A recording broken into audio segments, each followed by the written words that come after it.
welcome to Festpod, the Unofficial Rock Festival guide. I'm Neil Wilkinson.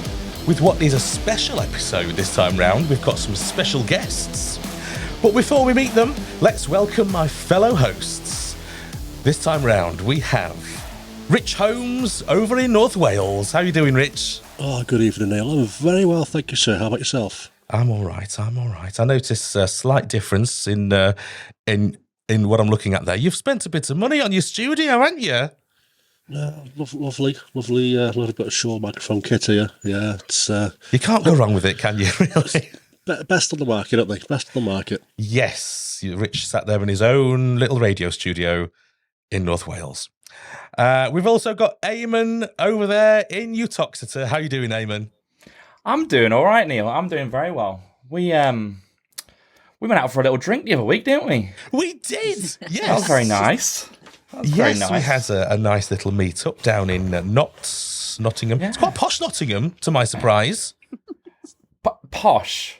I thought it was very posh. They've got a Paul Smith. I'm going to be careful what I say, but posh isn't what I'd use. All right, should we say middle class, maybe? Is that easier to digest? I'll let you deal with that one, Neil. I'll let you take that one. All right. And our special guests today are integral to making sure that we all have a great time at Download Festival. Before and during the festival, we have Heather Gibb, or Hevs, who organises the Boardie Takeover, with Trish Rayner, who also moderates the Download Forum and Facebook groups and keeps everyone in line. Welcome, Hevs and Trish. How are you doing? Okay? Yeah, well, thank you. Hi, guys. Doing good. Nice to see you both. Thanks for coming on. The Boardie Takeover. Not everybody knows about that, I'm sure. So can you describe that for us? Yeah, sure. So the Boardie, give you a bit of history on it. The Boardie Takeover started in 2009. And it was two friends of ours, Carrie and Phil, that actually started it. And they were asked by the team at Download Festival to make use of a stage that was sitting in the village on the Thursday night, not doing anything. So they said to them, do something with it, put some acts on, put some bands on, we'll back it. We'll give you the backline for it, all the equipment. So they approached people on the forums, on the Download forums, which Trish and I were both members of at the time, and asked if anybody had a talent that they could showcase. So we got a bunch of people, myself included. I actually sang at the very first takeover. My friend put me forward for it, saying, yeah, my friend Heather can sing. So I got dragged into it. So we had, what was it? We had DJs. We had Sist, Dave, Casey and Gabber Fox, myself, another solo singer called Tons of Fun, a stand-up comedian whose name I cannot remember. Trish, I don't know if you remember it. And a burlesque dancer, which went down an absolute storm. Wow. These were all members of the Download Festival forums, and the band Scumface, who had previously made an appearance at the Boardie Barbecue in 2007, came and played it, along with a band called Osteria, Echo Virus, and the headliners, Silent Descent, who you might have heard of. They're quite popular name band. So that's how I initially got involved in it. From 2010 to 2014, I actually did the photography for it. Wow. Again, it was just people from the Download forums who were coming on, but it was more and more bands that were coming on because people caught on to the fact that they could, if they had a band, they could put themselves forward for it. But we were having to ask for people to play it. Nobody was like asking, offhand to play. We had to sort of dig around for people. But I did the photography, as I say, from 2010 to 2014. And then in 2015, Phil, who was running the takeover, asked me if I wanted to take part in selecting the bands for the takeover. And we had 35 bands apply to play it that year, which I thought was a huge amount of bands. I was like, oh my God, 35 bands want to play our little stage. And you fast forward that to 2020 when we had 530 bands apply for it. So yeah, it's kind of Wow. grown and grown. When I took it over, I decided that we needed a process to select the bands. It couldn't just be me picking, or me and Trish picking 5 bands to go on the stage, because I didn't feel that would be a true reflection of what the festival stands for and the different types of bands that they have in the festival. So I thought the best way to do it would be to put together a panel of about 10 to 12 people from the forums, and from Facebook groups as well. Put them into a secret takeover Facebook group, and they get to choose the bands where I sort of oversee it. Trish and I oversee it. And obviously, if they try and put somebody on that's absolute rubbish, we would say no. But that's never happened. So basically, all the bands apply. We've got it down. We've got it nailed down now. Trish and I. We have the bands submit. All of the applications go straight onto a spreadsheet. We give the entire list of bands to the panel. And we say, listen to all of these bands, make a list of the bands that you think are, really good, would go down well on the stage, represent the festival, are bands that you think are really good. We ask them to step out of their comfort zones and out of the genres that they usually listen to, and appreciate other genres for their talent, rather than it being just a band that they like. They then send their shortlists to me. I put them into my magic little spreadsheet, and we come out with a list of the bands that are appearing on the spreadsheets the most. And generally, we can get that down to about 20 bands at that stage. And we then go into the secret Facebook group with the selected panel. And we say to them, well, here's the bands that we've got. These are the top 20 bands. Tell us why these bands should play the takeover. Tell us why you want them to play the takeover. It generally starts off quite polite.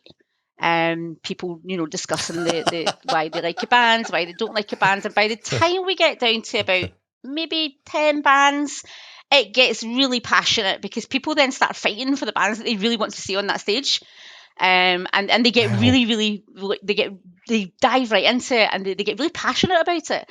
And it usually takes us about a week or so to get down to, last year it was 7 bands. We actually started off at the beginning with 5 bands. We managed to negotiate more time on the stage, and it was 7 bands. But this year it's going to be back down to 5 bands due to time constraints, because they've got so much to put on in that stage that we have to sort of have less time. So we're going to have 5 bands this time. So it's really good. People get really passionate. They get really into it. And I think it's a really fair way to pick the bands. That way it's not just me and Trish sitting down listening to a bunch of bands going, yeah, we like these guys, we like these guys. And it means that we get a nice variety of types of music and styles of music, which I hope people see on the stage when they come and watch us. We used to be on the Thursday night, but we've been moved to the Wednesday last year, which went down an absolute storm. The crowd was enormous. Why did it get moved? They wanted to bring in sort of more modern things like podcasts on stages and things like that, which from my understanding, fucking hate podcasts. From my understanding, they went down really well. One of the ones that you're involved in, Eamon. I think they were sort of trying it out for the Wednesday night, because they knew we were going to be the Wednesday night this year as well. The stage has moved, as you know, that the entire festival has moved from one side of Donington Park to the other, and the village is now on concrete. We didn't have a tent, so it was a completely different setup. The stage is a bit smaller than what we're used to getting in the big tent in the village. But yeah, I was really worried when they said it was moving to the Wednesday, because I thought it was just going to be an absolute disaster. But it was the complete opposite, and I really shouldn't have worried, because the crowd, I think Trish would agree with me, it's one of the biggest crowds we've ever had. And it was fantastic. Outdoors really helped with that, oddly. We weren't constrained to a capacity of a tent. So it meant that people were wandering past and could see it without having to go inside the walls of a tent. There was no limit to the number of people in that area because it was in a tent. So I think it actually really, really helped us last year, oddly. Despite the worries and the meltdowns in the run up to it. Yeah.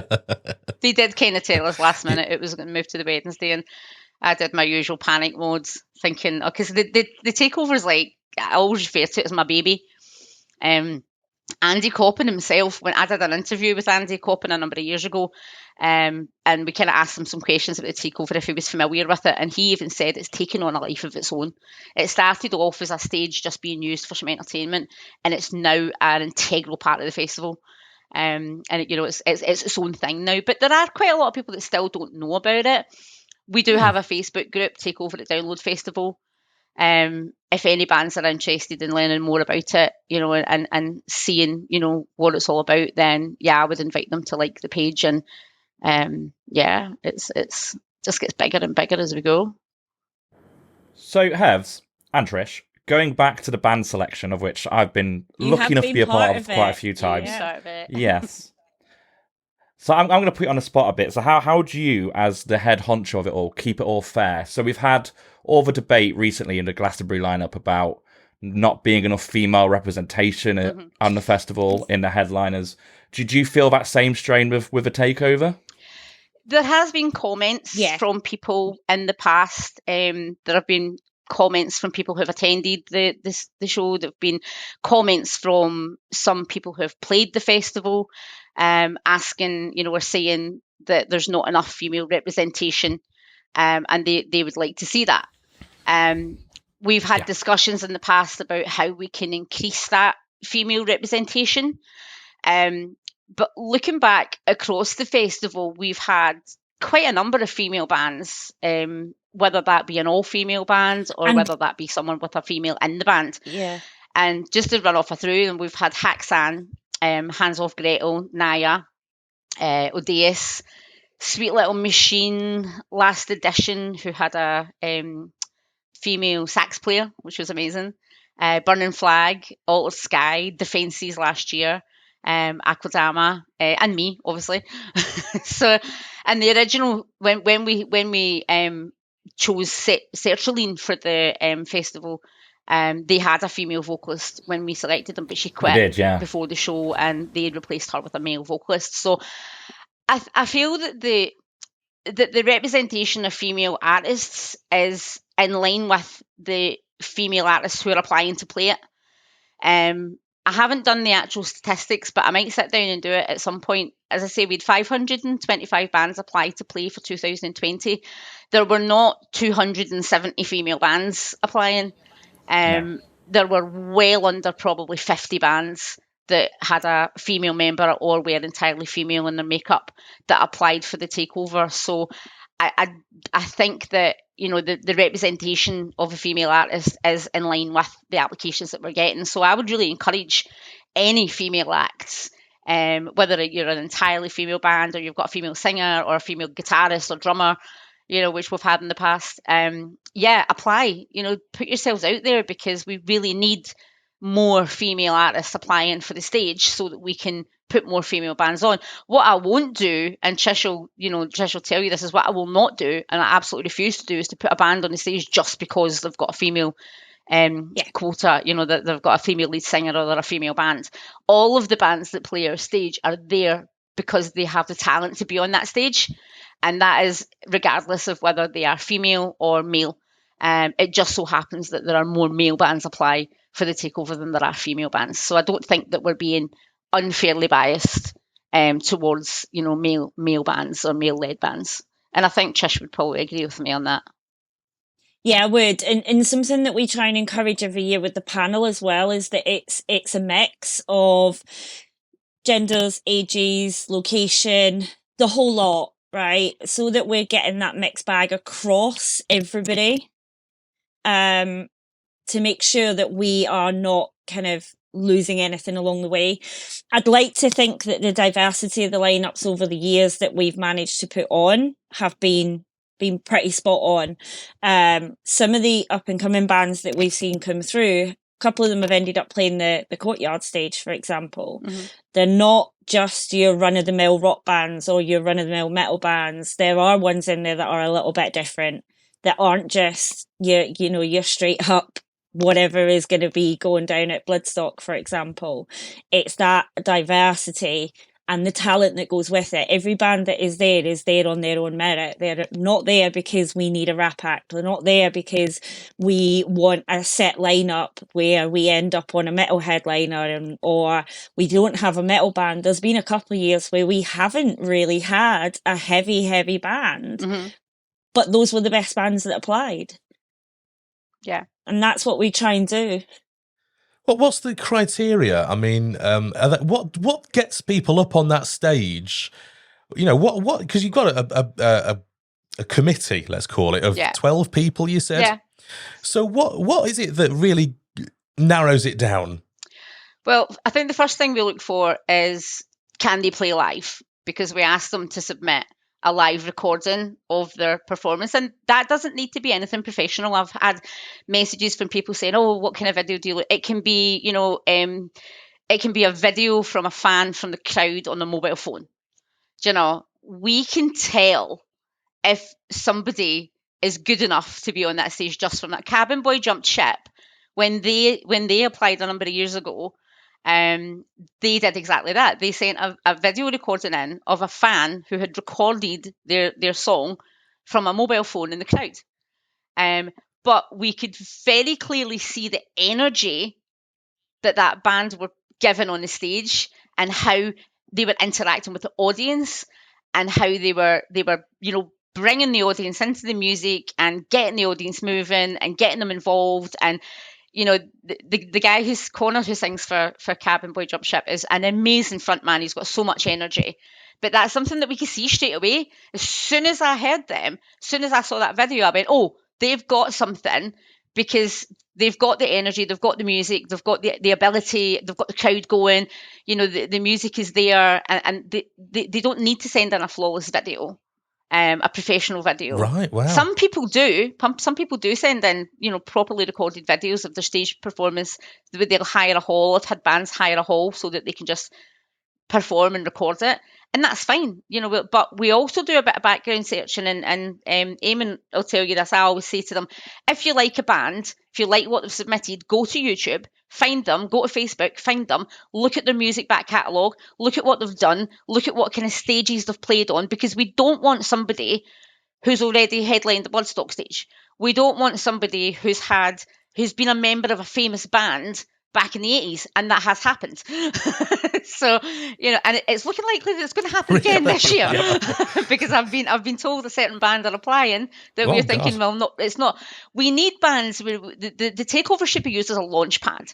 It should be used as something that goes on a band's CV that they can say, we've played Download. It doesn't matter that it's not the main festival. They're still playing Download. They're opening Download. It's the first music that the fans hear all weekend. People go mad for it. So we need bands who can play competently musically, that have good style, that have good stage appearance, that can get. We don't want somebody just standing at a mic singing, like I did in 2009 when I sang. That's it, because I was shitting myself. Excuse my language. But we want a band that's going to perform, but we don't want somebody who's too well known. We don't want somebody who's got a major record deal or is out touring Europe with another band. We need the bands that we're looking for are bands that need something like the Takeover to get them to the next level. And I mean, if you look at Red Method, who played last year, I know that we booked them for the Takeover to headline it, and then COVID hit. So we had 2 years of no downloads, and they had done another couple of things in the meantime, but they're now away headlining Bloodstock stages and touring Europe. And wow. That's the kind of result that we're looking for. That's what we want this stage to achieve for bands, is to give them a little bit of a launch pad, but they need to be, they need to fit all of that criteria, and have the presence and have the ability. So yeah, sometimes a band will come out sideways for nowhere, and you'll just be like, no, I'm not going to like that. And 5 minutes later, you're like, oh my God, I love them. They're amazing. and other times a band will start off really, really strong. And, you'll be like, oh, yeah, this is really good. This is really good. And then the vocals come in and you go, that just doesn't suit that band. that voice just doesn't suit that band. So, yeah, it's a really difficult. It's a balancing act, You know, and we ask all of our panel members, or our committee, as you called it, to look into the backstory of the bands, look at their back catalogue, look at their YouTube videos that people have recorded of them live, you know, look at the music that they're putting out, look at their edited music videos, see what energy they're bringing, and then have a think about it and step out of your comfort zone. Don't just, you know, if you like metalcore, don't be afraid to listen to something else, a bit punk, a bit ska, you know, a bit blues, you know, whatever's applied. Don't apply the same logic to them. Don't just go for bands that you like. And for the most part, everybody does it. Everybody is perfectly capable of doing that. I think we're really good at picking the panels, aren't we, Trish? So it's been really successful doing it that way. We have had some negativity. I was at one point accused of pay for play, which I just don't even know where that came from, because it's like, if you can find a band that has paid me to let them on that stage, I'll give you £1 million. You know, it didn't happen. You know, we've been accused of putting our mates' bands on, and it's, you know, but you're always going to get naysayers. You're always going to get people that aren't happy. It's what it It's isn't. a competitive thing, isn't it? So that someone's always going to say that something's we've had not a lot fair of about negativity. it. You need to have a bit of a thick skin when you're doing this, because people do come at you. What it isn't is, it's not a popularity competition. And we've had people in the past, you know, I had a band who shall remain nameless contact me after the selection was done and say, why did my band not get in? My band got more likes than that band. And I had to explain to me, that's not what it is. It's not a popularity competition. It's not how many likes you get. You know, it's not that. But the thing is the very next year, that same band headlined, because they got picked that year, because the panel chose them. So yeah, it worked out well for them, you know. But yeah, it's not a popularity competition. It's very, you know, together. I'd, for the most part, just let the panel get on with it. I will encourage them to converse. I'll encourage them to think about things. I'll encourage them to talk to the other panel members.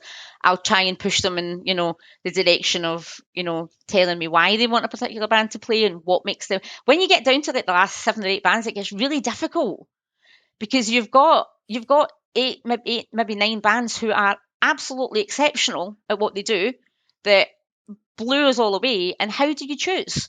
So you then really get into the nitty gritty of it. You then start to get picky. You know, oh, but, you know, is this singer going to be, you know, but you kind of drive them in that direction. But we eventually get there, and Eamon will testify to that, you know, because he's been part of the panel in the past, and everybody is really, really passionate about it, and it gets me so happy that they all really get into it. A prime example is I fought with Hevs for 3 years to try and get Viridian on the bill. Yep, he did. They played last year, but they should have played 3 years ago, Hevs. Yeah, and it wasn't because I didn't like them. For 3 years, I thought, these guys are amazing. They're brilliant. They're so talented. I love their music. They're on my Spotify. I follow them. I listen to them all the time. But I was really worried that they wouldn't be suitable for the stage, because you've got thousands of people piling into campsites that are excited. There's a weekend. They're going to kickstart it with a takeover. They come in, they get their tent up, they start drinking, they come down to the village. You know, they're raring to go. They're all metalheads, you know, and I really worried that Viridian would get on that stage and just everybody would just go, what? But, you know, I was so happy to be proven wrong, because we did pick them that year. I said, right, we'll let them on this year, and they played last year, didn't they? And they were amazing. They were so good, and they went down an absolute storm. So yeah, I'm happy to be I'm happy to be told I was wrong in that instance.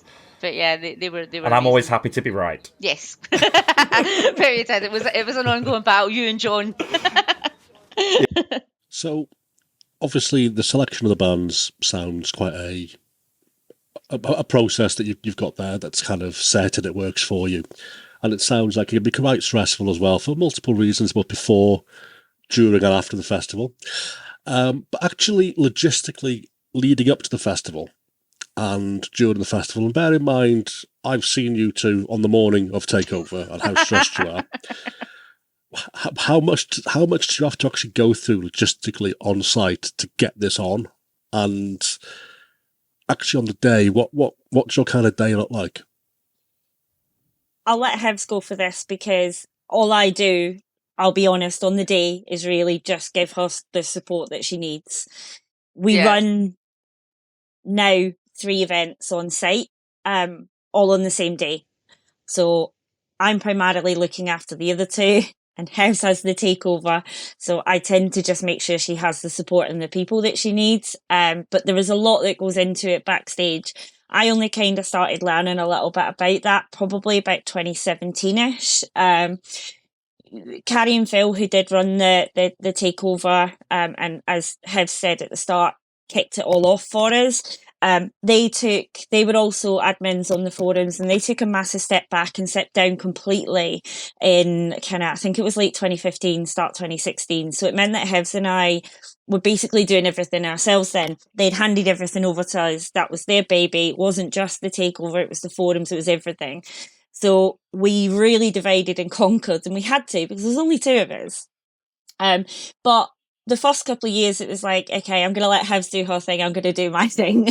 But what we learned very quickly was that we need to make sure we both know how it all works. So 2017-ish onwards, I started to kind of do a little bit more in that and kind of come backstage, see how it works, all that kind of thing. But it's still very much a lot of it is Hivs.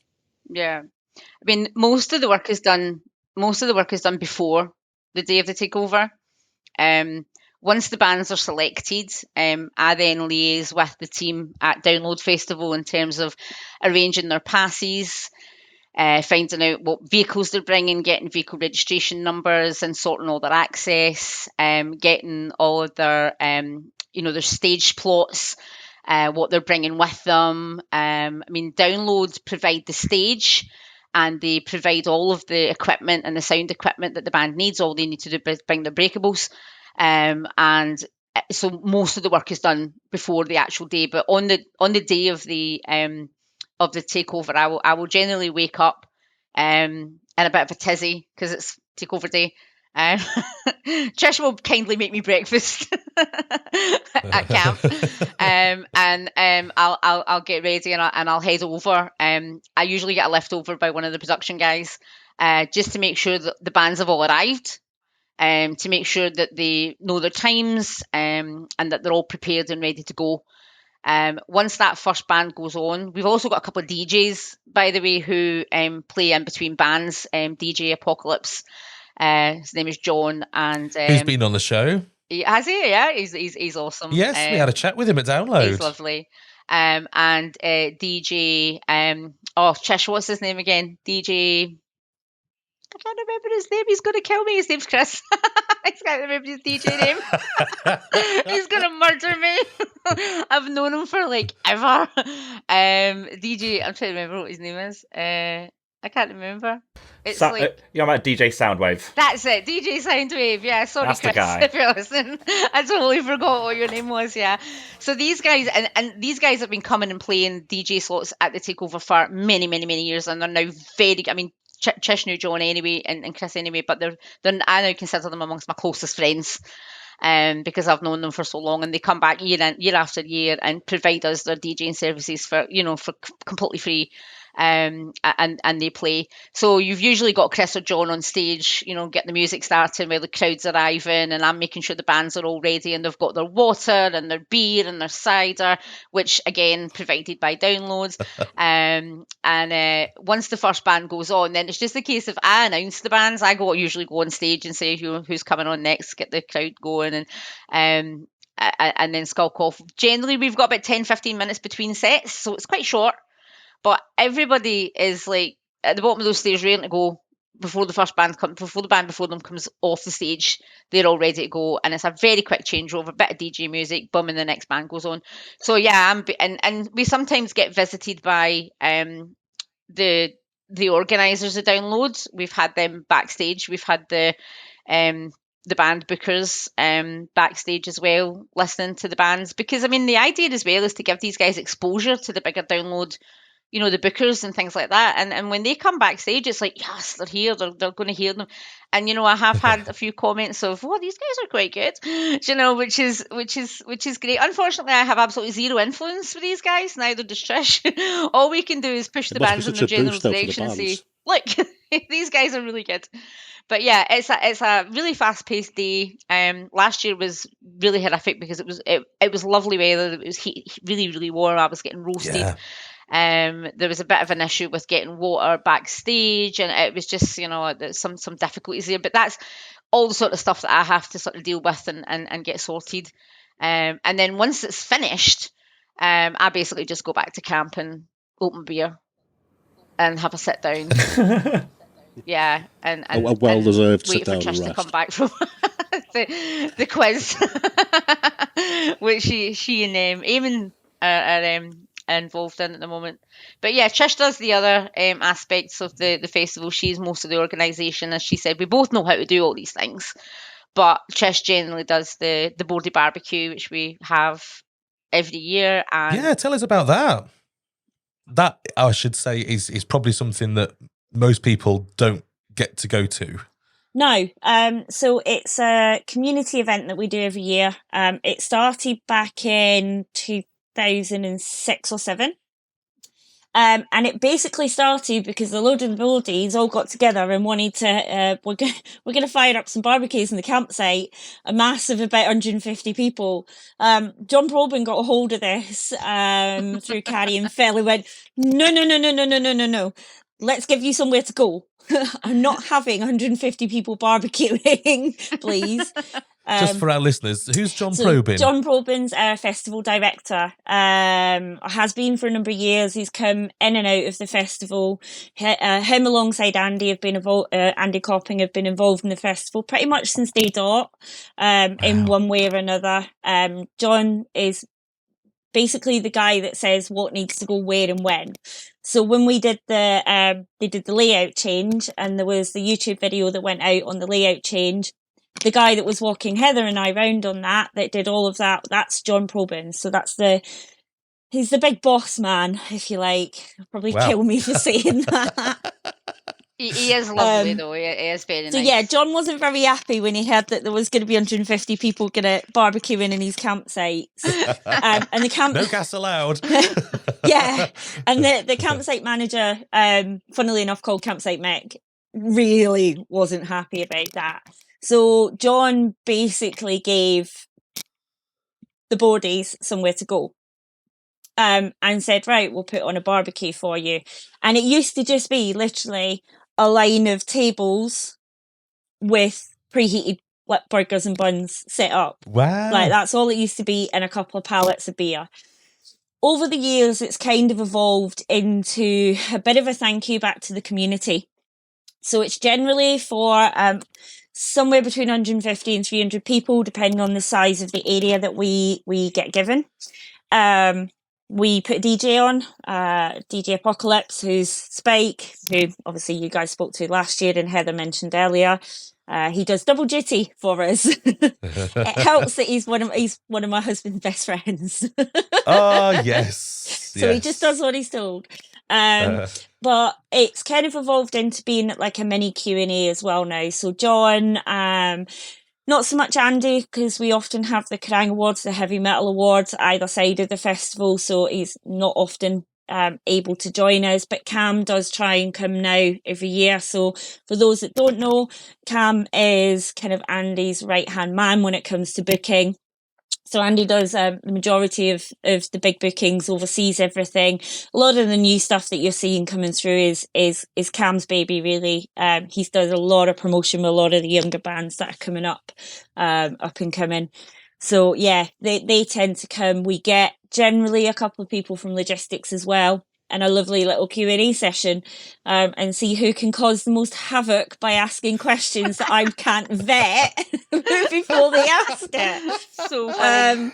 We've had a number of interesting ones over the years, normally around loos, which is always John's favourite topic. Yep. But we, it's really nice to hear them communicate some of the information. A lot of what we know about the logistics of last year, for example, we found out at the Boardie Barbecue because of the Q&A with John. So the whole, there not being a tent in the village for the stages, completely down to the logistics at the time between COVID, Brexit, and the Olympics. Commonwealth Games. There weren't any. Yeah. They turned up on site with the tent, and no cement blocks, because they just That was assumed the it was case for like the cinema. There was no cinema Yeah. either, was there? Yeah, there so was they supposed to be one then as assumed well. that it was the same layout as every other year, and it wasn't. It obviously was on hard standing. You can't Yeah, peg a tent in concrete. yeah. Bit of So an issue, so John had to come up with something very quickly, which that's where the shipping containers came from as well. The festival. Oh, so that's not a permanent fixture then? It probably will be now, because I think they were very pleased with it, but it was quite a last minute addition from what JP John was saying last year. So they've got a site, they've got an office on site at Donington now. And John was driving home, drove past the airport, past the DHL part of the airport where all the shipping containers were. Yeah. Rapidly about turned back to the office to go, hi, I think this is what we could do. So yeah, it's really evolved over the years. It's kind of, Hevs and I take applications from the forums mainly, but over the last probably 3 years, we've widened that up to the wider community. So we are moderators, admins on a couple of, on the big Facebook group, as everyone calls it, the 60,000 one. But we're also in communication with admins and moderators from pretty much every other Facebook group you can imagine. Yeah. So we extend invites to all of them, because they're integral to keeping all those communities going. Mm-hmm. So the bands from the takeover get an invite, which, if the timings work, might be a little bit difficult at times, but if the timings work, absolutely they can attend. I think it was Steve and Akira last year got some FaceTime with Cam, which was really cool for them, you know. Yeah.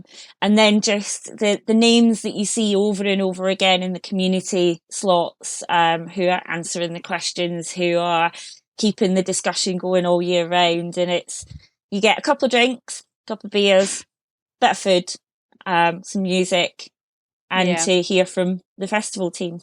Yeah, it's a really good way it's turned into a really good way for the festival to give back to the people who are regulars, who come every year, who are dedicated, who are active on the forums, who are active on the Facebook groups, you know, who help the community, support the community, you know, and it's a thank you now. You know, I see it as much as it's a thank you.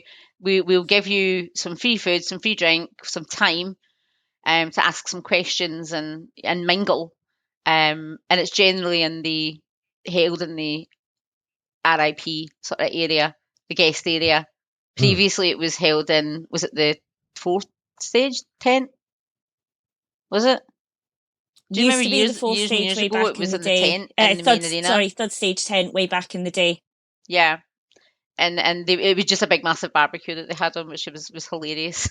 One year it was very wet. It was fun. I can imagine that. But yeah, it's good fun. It's good fun, and it's really good to meet everybody, you know, that's involved in the forums and the Facebook groups, and put names to faces, and you know, it's a fantastic thing to be able to be part of. There's also a quiz, isn't there? Yes, there is.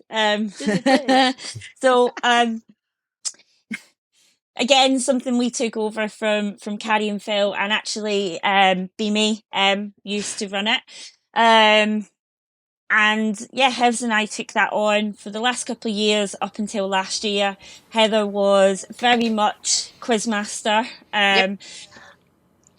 Even though I'm on this, I am not a huge fan of my voice. So you will not get me on a microphone. So doing a quiz is not a good thing.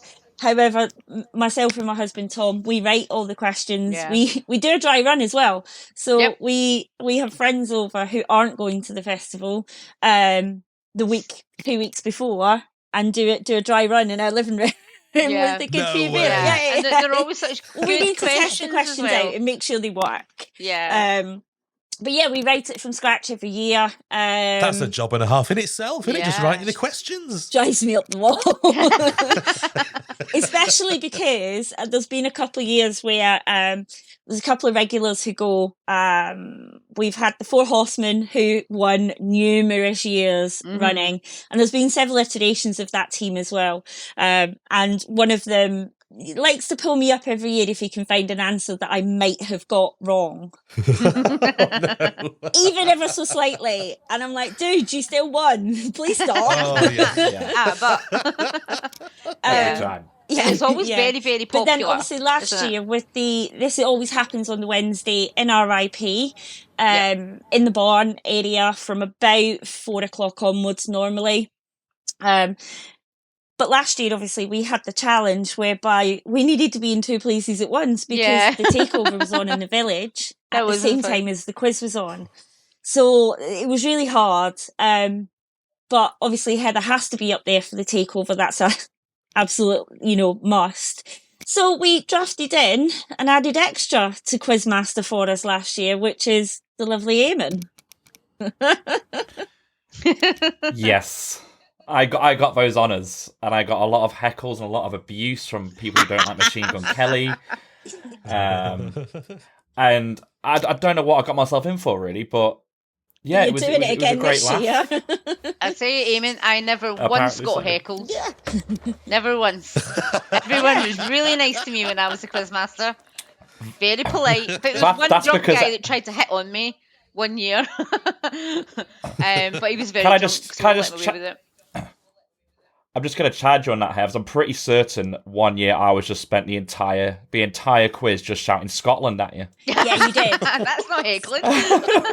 That's just reminding everybody what an awesome country I live in. I thought it was a great heckle. She's from Scotland. Yeah, it's fun. It's really fun. Love the quiz. The questions are always amazing. I'm so glad I'm not in a team doing it because I would be absolutely rubbish at it. But I have been in a team a few years when I've brought the kids to download and they've joined teams, and it's been great fun. It's great fun, and the spaces go so quickly. As soon as we announce that the people can start applying for it, literally within days, all the spots are gone. All the teams are set up. Oh wow! And that's it. It's like, if you're not fast, you're last scenario. It's really, really, really, really, really popular. Yeah, I took a little peek inside the room whilst it was all happening, and there were no spare seats, no spare tables. It's packed. It was full flow. It was like it was that same level of concentration. I don't know if you've ever been into a bingo hall, but there's just you can feel a level of concentration amongst the whole room. Yeah, it's quite intense. Yeah, I was quite surprised. Yeah, the concentration, and we have people walking around because it's obviously a no phone situation because you can't. Mobile phones are so prevalent now. You've got people and we will literally, if we catch anybody with a phone, they're out the door. And we do have people like walking around, like checking the tables and making sure that nobody's on a phone, and so what's the prize for this? I mean, is it £1 million or what? No, not quite. The download team give us an array of items that we can use to give out as prizes, and these run from like Donington Festival socks, download dog socks, which we had loads of last year, right up to like side drumsticks and things like that, and band paraphernalia. Yeah, so every year, Chris, who's one of the very kindly nice people at VIP Nation, who works with us on this stuff, they basically clear out the VIP Nation offices of all of the excess merch that they've had for the rest of the year. They do as a trophy as well, which is great. Yep. But yeah, there is basically a box of stuff, and it can be anything. We've had some amazing stuff. We've had Roger Waters signed stuff. We've had GNR limited edition stuff. We've had Aussie Sabbath. We had some Sabbath Zippos one year. Yeah. We've had a load of Korn stuff, but it goes the other way. So we had a load of Boyzone, Kylie, they literally clear the VIP they Nation just chuck offices. everything in a box. So they're not choosy about what they're grabbing. No, they just throw everything. Everything. Yeah. So, put a box at the end of the table and just shove everything into it. Yeah. Because half the time because I go and pick it up from Chris, and half the time when I go and pick it up from Chris, he's like, I have not a clue. Yeah. there you go. There's your box. I think last year we had the about last- 42 pair of download dog socks. Yeah. Oh, well, we had the I rubber quite like ducks. We had I know, the little rubber ducks, So, the little RIP rubber ducks, the little black ones. I've still got mine. Yeah, yeah. they were awesome. Some years, particularly last year, obviously touring over the course of 2020, 2021 really wasn't where it was pre-COVID, pre-pandemic. So they didn't have as much merch. So last year they made it up with additional download goodies that they had. So yeah, as Hev says, we had so many pairs of download socks. All of the download ducks, which I've still got some of the download ducks in my garage. And every time I go and pull something down, I get a download duck in my head. Old RIP t-shirts as well. And some of the stuff that we've gathered over the years as well, where we try to keep the prizes fair so that if there's 4 people in a team, it can be up to 4, we try and give 4 of everything, or 1 big prize and then 4 of everything else type thing. So some years we end up with leftover stuff as well. What we actually did with 4 years ago now, I basically had a massive box of merch from various things and download merch and excess stuff in my garage. So we auctioned it off at the Boardie barbecue for charity. Oh, nice. Because every year we collect for charity, both at the barbecue and at the quiz as well. So chosen charity every year now is Teenage Cancer Trust. So we've been collecting for them for a number of years. And yeah, so I walk around with a bucket, which is great fun. But yeah, we auctioned a load of stuff off that was all to get it out of my garage. Yeah, and don't forget the wristbands. Yeah, we make our own merch every year as well. So we do wristbands, badges, stickers, patches. We've done backpacks as well. Wow. We get them all made up beforehand. People can order them from us. Any profit that we make from it goes straight to TCT, either in the bucket on the day or via PayPal. All that we take out of it is the cost of making it. That's it. Brilliant. So yeah, we've done that for, I want to say we've done that since about 2016, 2017. Yeah. I've definitely got 2017 and 18 onwards bands. Yeah, I've got the bands as well. Yeah, I've got them on the door. So yeah, again, I've got a big box of all the leftover bands. Oh, and lanyards as well. So we did the actual lanyard things, the holders. Because one of the things we try and do every year for the Boardie barbecue is make up little lanyards to go on the front of the stage times with all the Boardie's names on them. Oh, I love it. Yeah. So we have a resident artist, Billy. Billy Long, who does a lot of the graphic stuff for us. And he comes up with a design every year for them, and we get them all printed up for people. Yep. And he also does all of the artwork on the takeover posters that we put out online when the announcements are done. He does all of that for us. So yeah, he's an awesome guy. Shout out to Bello. He did it. Yeah, definitely. Well, he did everything for my wedding. So Eamon and Hevs were both at my wedding, and Billy designed everything from the save the dates to the table cards to anything that had a graphic on it was designed by Billy, and it was all themed as well because we had I love it. festival tickets, gig tickets as a save the dates. That's great. Well, that was the save the dates. Our wedding invites were programs that were made to look like the old RIP passports that you used to get that had a map in them as well. So yeah, Billy even put like QR codes on them that you could scan that would give you terms and conditions like you would do with an actual ticket. God, the attention to detail is incredible. He's a talented guy. But he's done so much for us over the years in terms of all the download stuff that we do. Absolutely. And you do a lot. I mean, it's fair to say all the download stuff you do is a lot. Yes. And I don't know how you've got time for it all, particularly keeping on top of everybody in the forum. I mean, it's The forum and the Facebook pages. Yeah. I mean, it's manic, isn't it? Yeah, and it kind of has after the festival, there's a rush of feedback and comments and people going, oh, I had a great time. And then it kind of gets a little bit quieter. But as soon as the announcement starts, it just starts building from there. And now that we've only got, I think, one announcement to go now, once that comes out, it's like this crescendo of madness, and it just goes nuts, doesn't it? It's non-stop.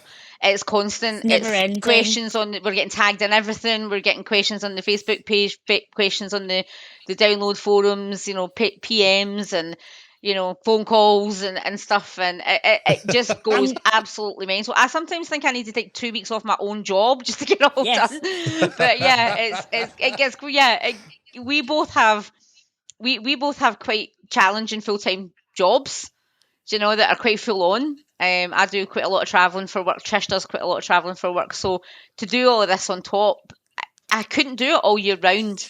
But we do it at a certain particular time of the year when that mad rush happens, and then we kind of trickle it throughout the year.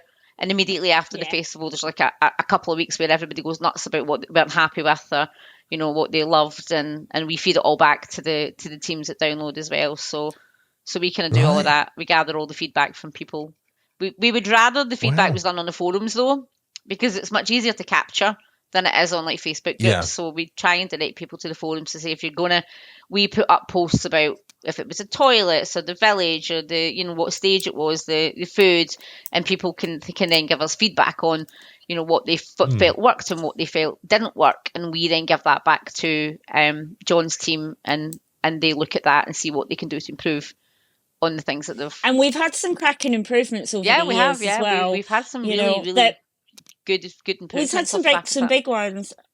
I think the big one for me that always sticks out is actually something that was kind of around at the time Heather and I started to get involved as moderators, which was one of the old school boardies now, Ian, basically really didn't like how security was. And he didn't like that he couldn't report security. So what he did was went and talked to John. So John brought him in to the security briefing so he could see how it all worked, and then spent time with him. And off the back of that, that's where all the bib numbers and all the security having numbered jackets and bibs came from. It's all off the back of that focus group, Wow. Q&A feedback loop that we are able, as Trish and Hevs, we're able to facilitate between the festival and the community. It's hard work. It's a lot. It baffles your brain sometimes. I mean, it's worth it. I don't know of any other festival that gets so involved in their community as Download does. I mean, and I know a lot of people can be really negative and can throw out negative comments, and it's not the first time I've been called a suck ass, or I've got my tongue up Andy Copen's arse, or whatever it is you want to call it. But looking from the inside out, I can really see how much work they do to try and work with us, to work with the community.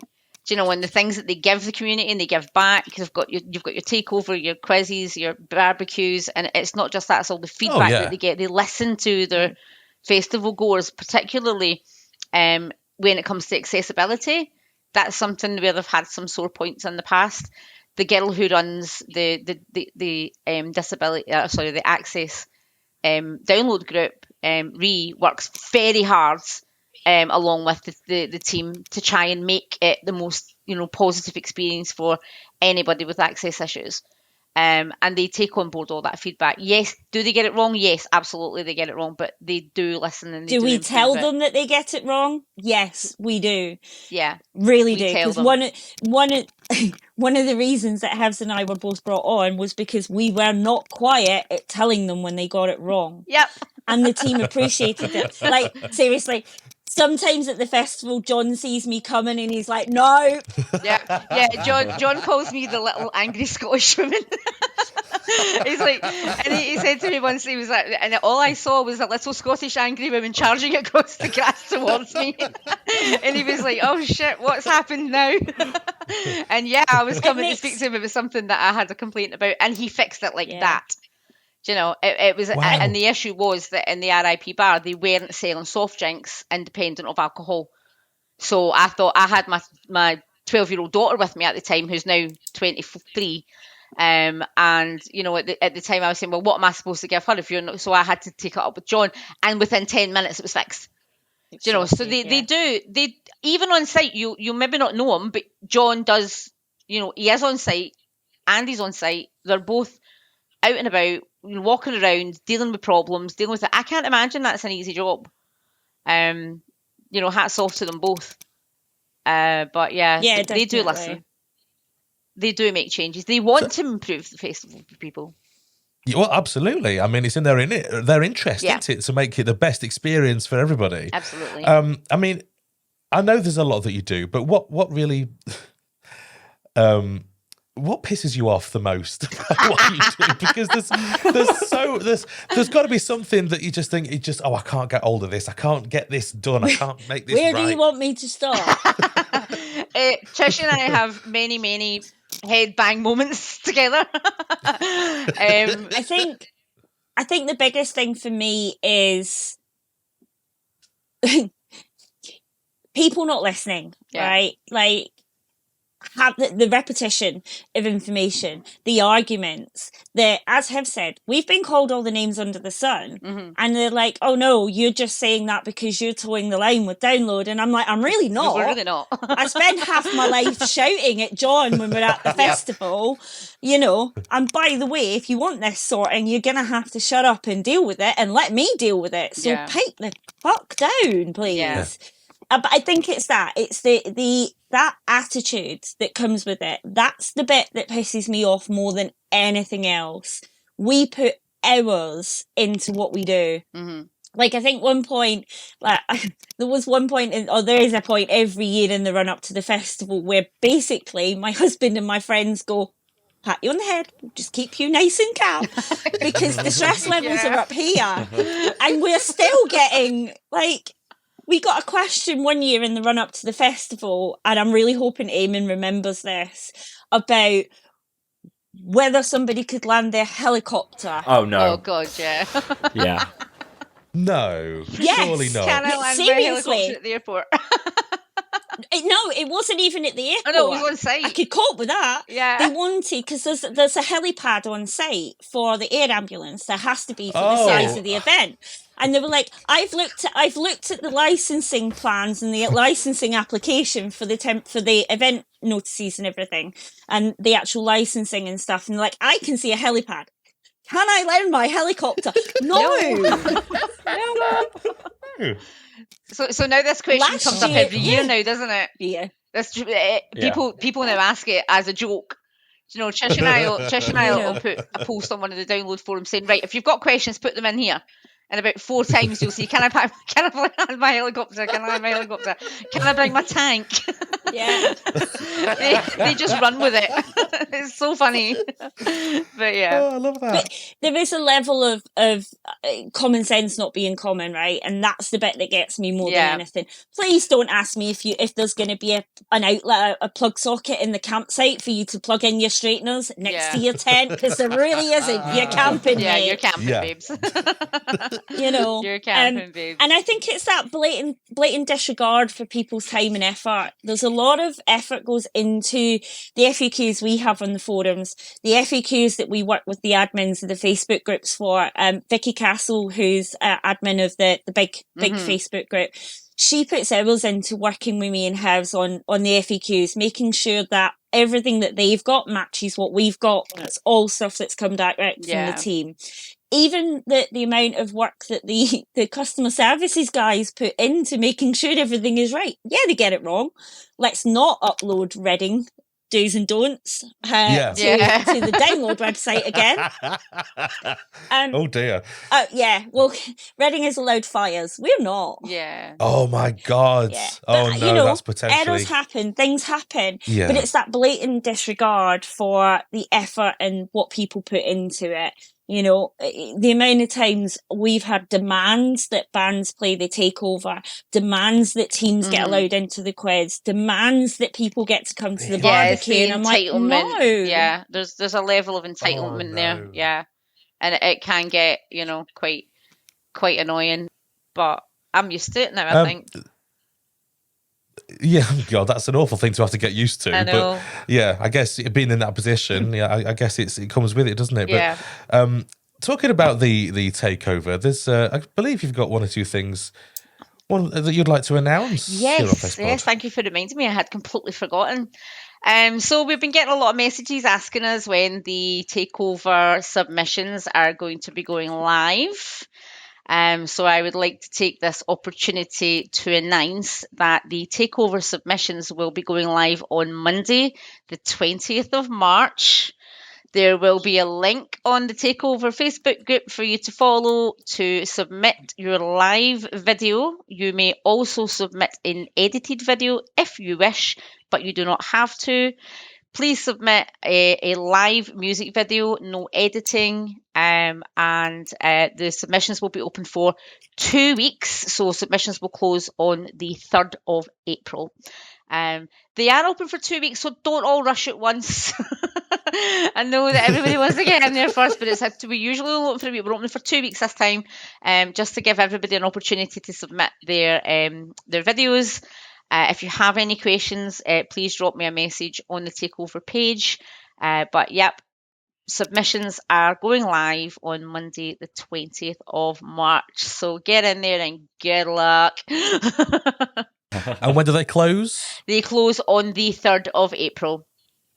So it's 2 weeks they'll be open for. Right. Okay. Just nice to get some concrete dates in there. Fantastic. So, good luck with that if you're thinking about going in for the Boardie Takeover. Whilst we've got you, is there anything else that you want to use this platform for, that you want to say? Is there any message that you want to get out there to people to say? Just come along to Download Festival as early as possible on the Wednesday. Yeah. And get to the takeover, support the bands, support the up-and-coming acts that we're going to put on, and have an absolute blast. It's the 20th anniversary. It's a sellout. Just enjoy yourselves. Keep safe. And have fun. Fantastic. Anything from you, Trish? Again, just, sign up to the takeover if you're in a band. Come have fun with us. Come and enjoy the music that we put on. And, stop by the forums as well. They're still active. They're still going. They're still very active. Still going. Come and see us. You can get to us. Yeah, you can get to us directly from the Download website.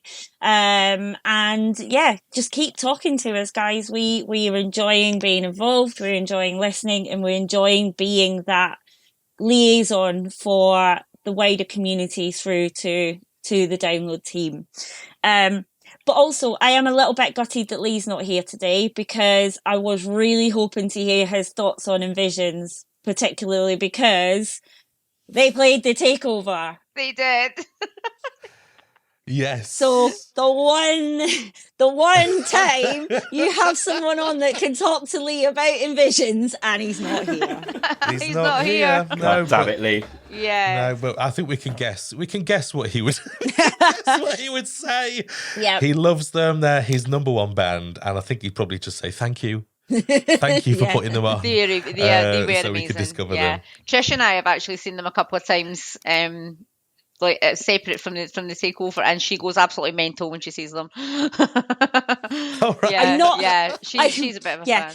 Yeah, she goes nuts. I'm not quite Lee's level. No, Yeah. So you've never actually licked them, have you? Yeah, it's like she just No, vanishes. I was going to every say, time. I haven't. I'm not quite Lee's level of love for No. them, but I do get a little bit lost in the pit, which is does, there's yeah, only she about does. 3 or 4 She bands. just goes.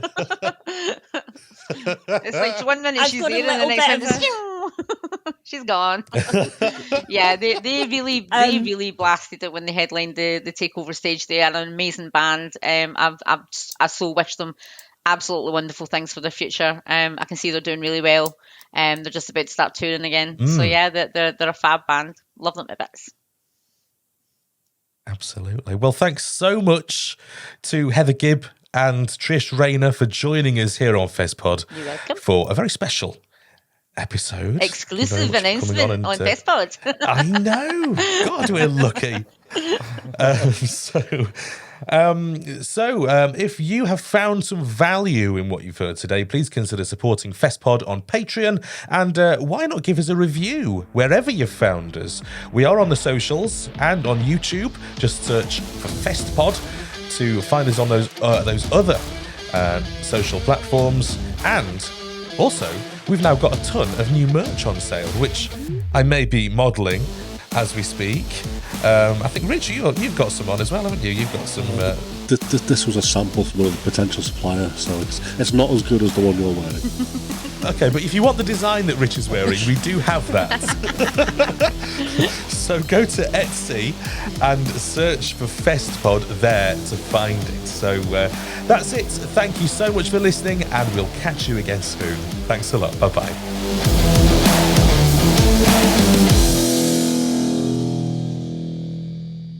A Wilco Productions podcast. You've never actually licked them, have you?